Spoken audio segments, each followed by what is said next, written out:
ഇപ്പോൾ ഇന്നിപ്പോൾ പാകിസ്ഥാന്റെ ഭാഗത്തുനിന്ന് വെടിനിർത്തൽ കരാർ ലംഘനമാണ് ഉണ്ടായതെങ്കിൽ സ്വാഭാവികമായും കഴിഞ്ഞ കുറേ നാളുകളായി പാകിസ്ഥാനെ സ്ഥിരമായി ചെയ്തു പോരുന്നതും മറുപടി നൽകി നമ്മൾ മുന്നോട്ട് പോകുന്നതുമാണ്.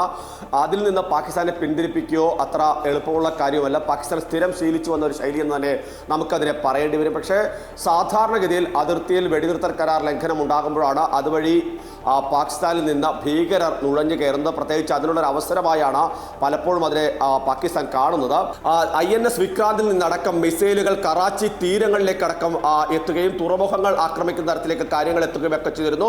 ഒരു തരത്തിലും പാകിസ്ഥാൻ പ്രതീക്ഷിക്കുന്ന ഒരു നടപടിയല്ല ഉണ്ടായത്. മാത്രമല്ല പ്രധാനമന്ത്രിയുടെ വസതിക്ക് മുന്നിലേക്ക് സ്ഫോടനം എത്തുന്ന തരത്തിലേക്ക് ഇസ്ലാമാബാദിലേക്ക് അടക്കം സ്ഫോടനം എത്തുകയാണ് ഉണ്ടായത്. സ്വാഭാവികമായും പാകിസ്ഥാൻ അത്തരമൊരു നീക്കങ്ങളൊന്നും തന്നെ ഒരു ഘട്ടത്തിൽ പ്രതീക്ഷിച്ചിരുന്നില്ല. അതുകൊണ്ട് തന്നെ പാകിസ്ഥാൻ വളരെ പെട്ടെന്ന് തന്നെ ഷഹബാസ് ഷെരീഫിനെ മാറ്റുന്ന ഒരു സാഹചര്യം ഉണ്ടാകുന്നു. കൃത്യമായൊരു പദ്ധതി ഏതെങ്കിലും തരത്തിൽ പാകിസ്ഥാന്റെ ഭാഗത്ത് പ്രകോപനം ഉണ്ടാവുകയാണെങ്കിൽ അതിനെ തിരിച്ചടിക്കാനുള്ള കൃത്യമായ പദ്ധതി നമ്മൾ തയ്യാറാക്കിയിരുന്നു എന്ന് വേണം എടുത്തു പറയാൻ.